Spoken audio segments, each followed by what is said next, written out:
नमस्कार बच्चों।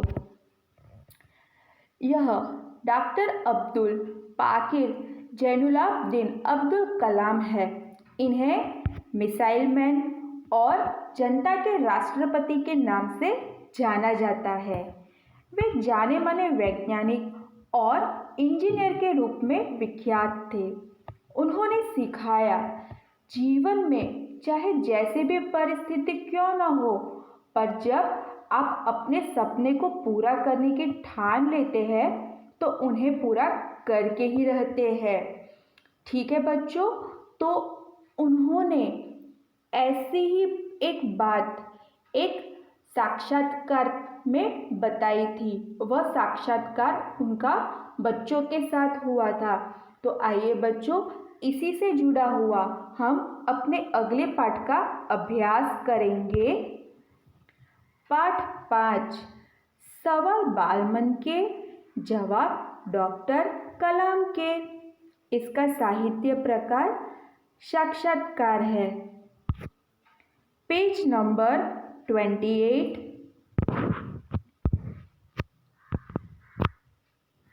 आइए परिचय पढ़ते हैं।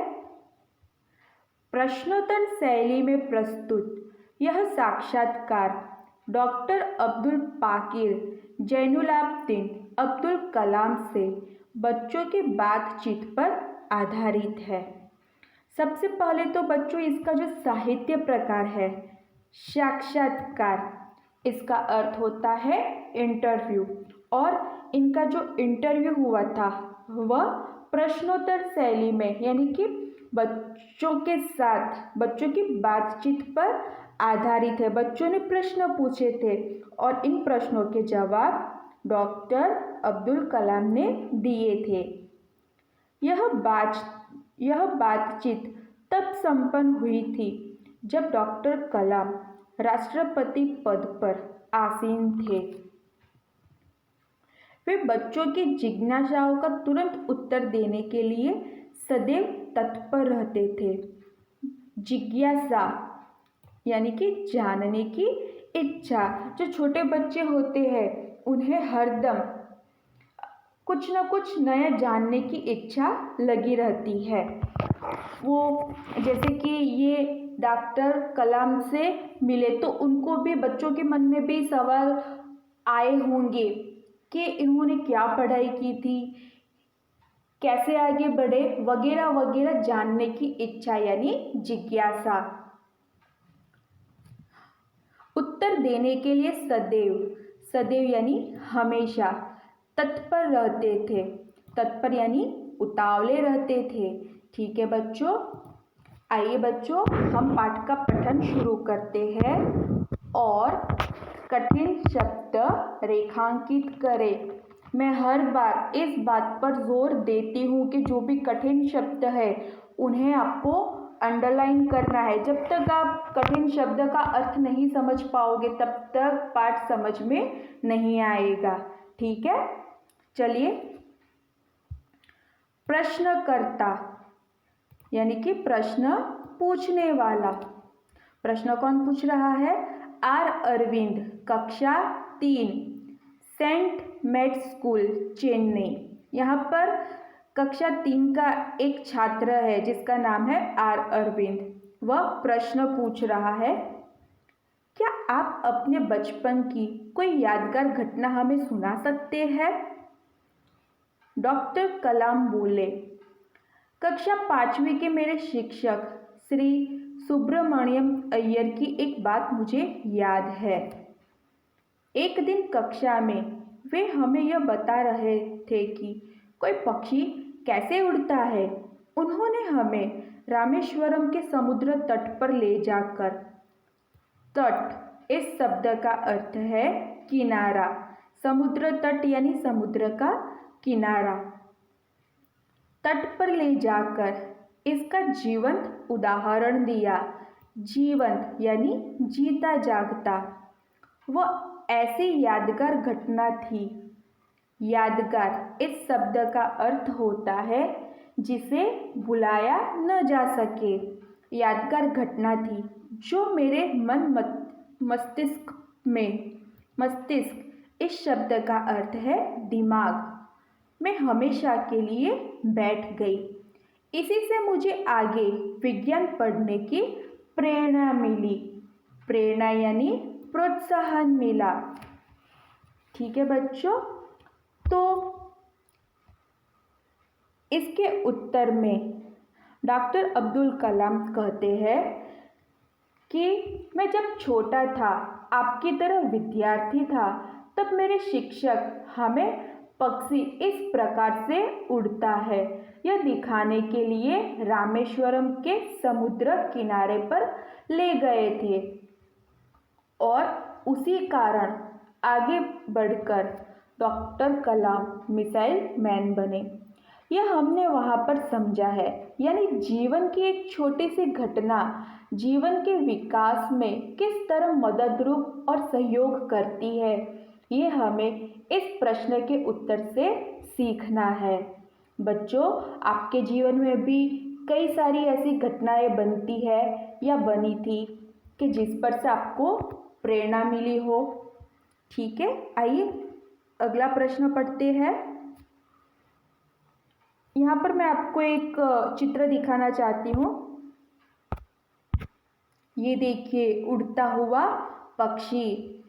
यही देखकर उन्हें आगे बढ़ने की प्रेरणा मिली थी।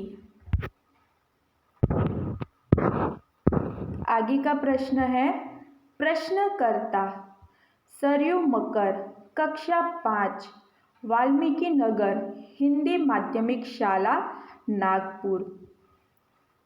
इनका प्रश्न है, बचपन में हमें किस भाषा को प्रमुखता देनी चाहिए? Page number 29।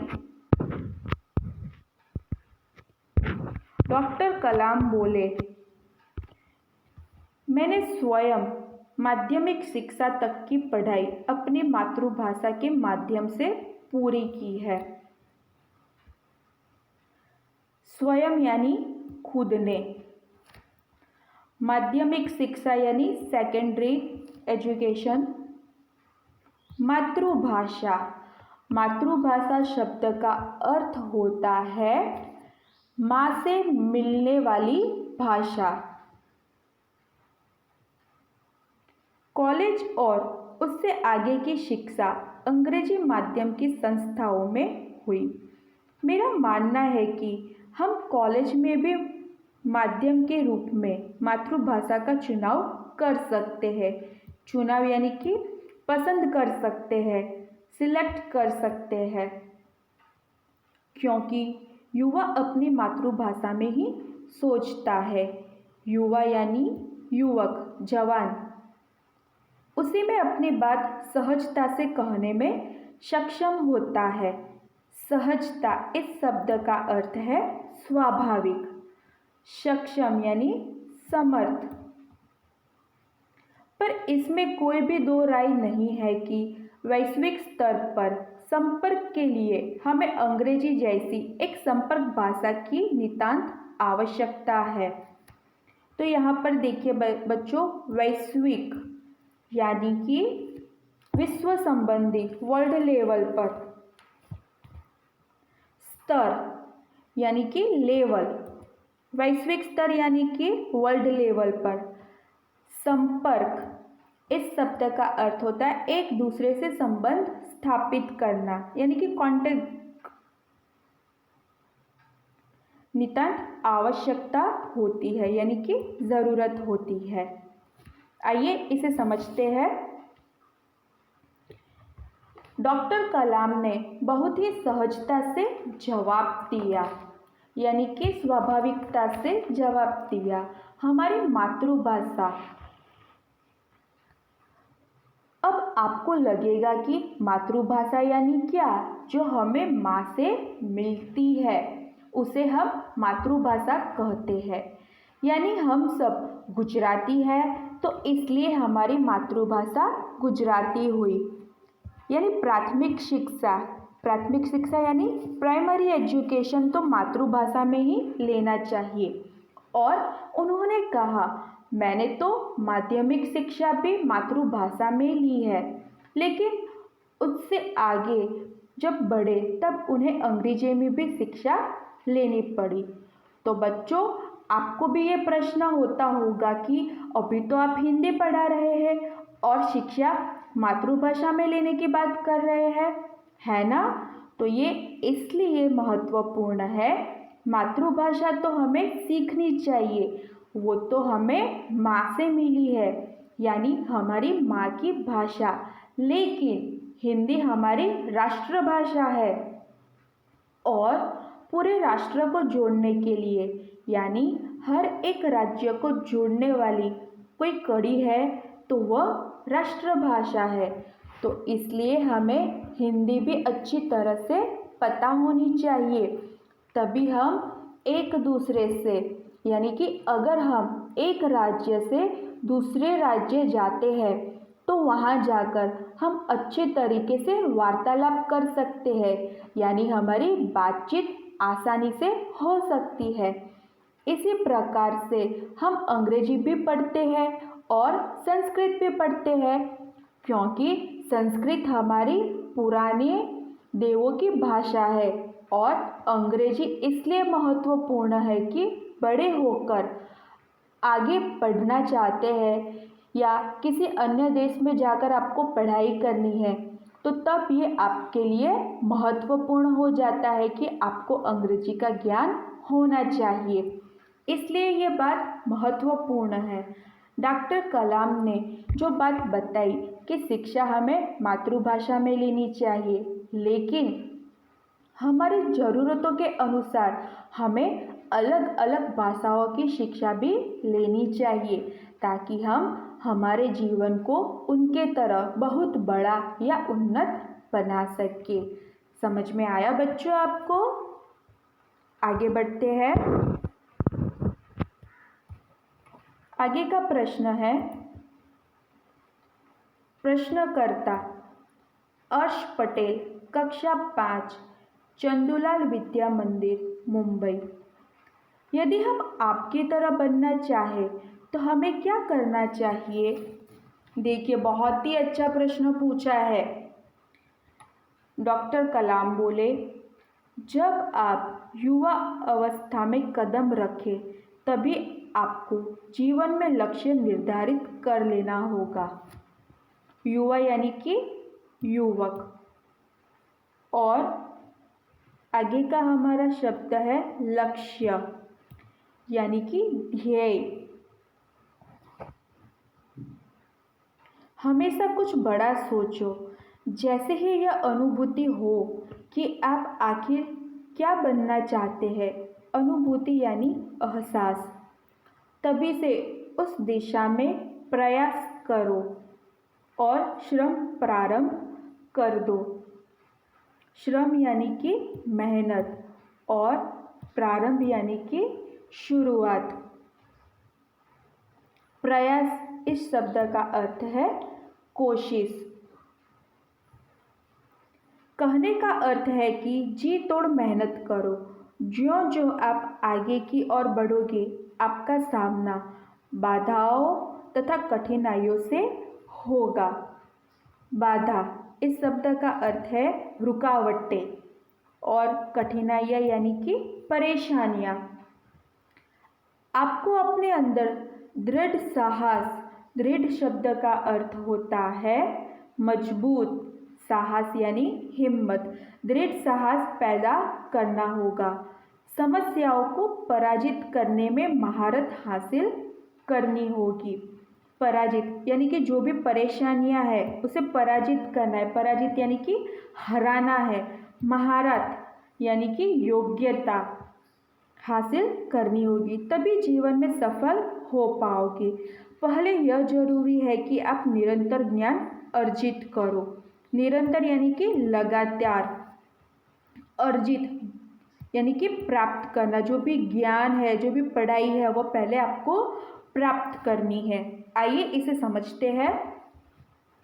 इसका उत्तर डॉक्टर अब्दुल कलाम ने कहा, बहुत ही सरल रूप से दिया।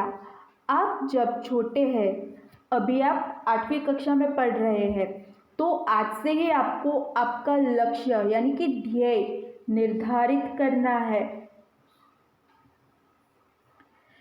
यानी आप बड़े होकर क्या बनना चाहते हैं। उन्होंने ये प्रसंग सुनाया कि मैं जब 5वीं में था तब मेरे शिक्षक पक्षी किस प्रकार से उड़ता है यह दिखाने ले गए थे।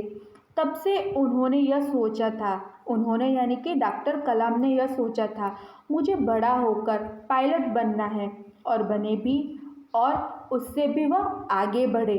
उन्होंने यह बात बताई, जब आप छोटे हैं तब से आपको अपना लक्ष्य निर्धारित करना चाहिए, और ये बात भी बताई कि आप लक्ष्य लेकर चलते हैं तो कई सारी बाधाएं, मुसीबतें तो आने वाली है रास्ते में, लेकिन उससे डरे भी ना, यानी कि उसका डटकर सामना करना है। जो भी मुसीबतें आई है, एक निश्चय कर लेना चाहिए कि हमें ये बनना है, तो आप ज़रूर वहाँ तक पहुँचते हो। और इसी प्रकार से कलाम आगे बढ़े। आइए अगला प्रश्न देखते हैं।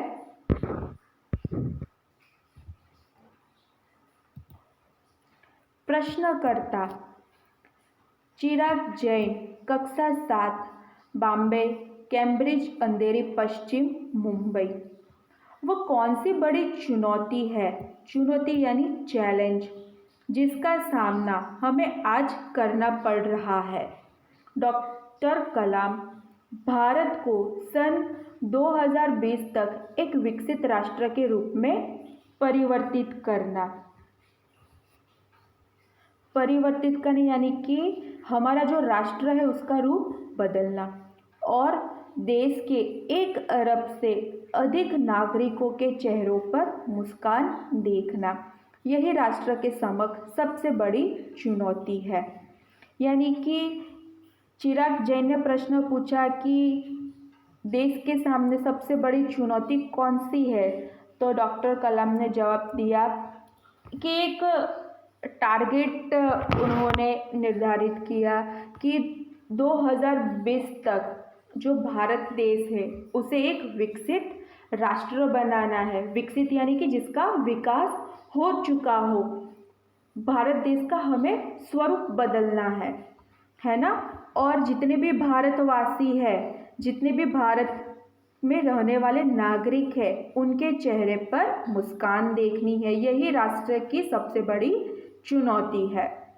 आगे का प्रश्न, हर्ष चांडक, कक्षा 7, डॉक्टर एस राधाकृष्णन विद्यालय, मलाड, मुंबई। आपकी दृष्टि में साहस की परिभाषा क्या है।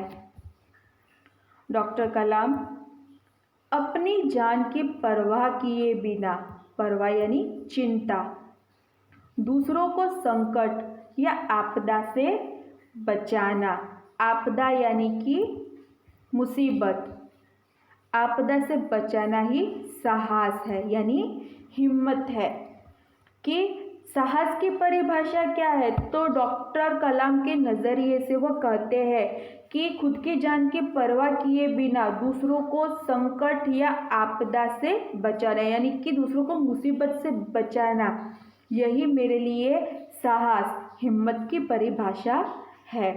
ठीक है बच्चों, आज हम पार्ट 1 में यहाँ तक ही अभ्यास करेंगे। अगला पार्ट हम पार्ट 2 के वीडियो में देखेंगे। धन्यवाद।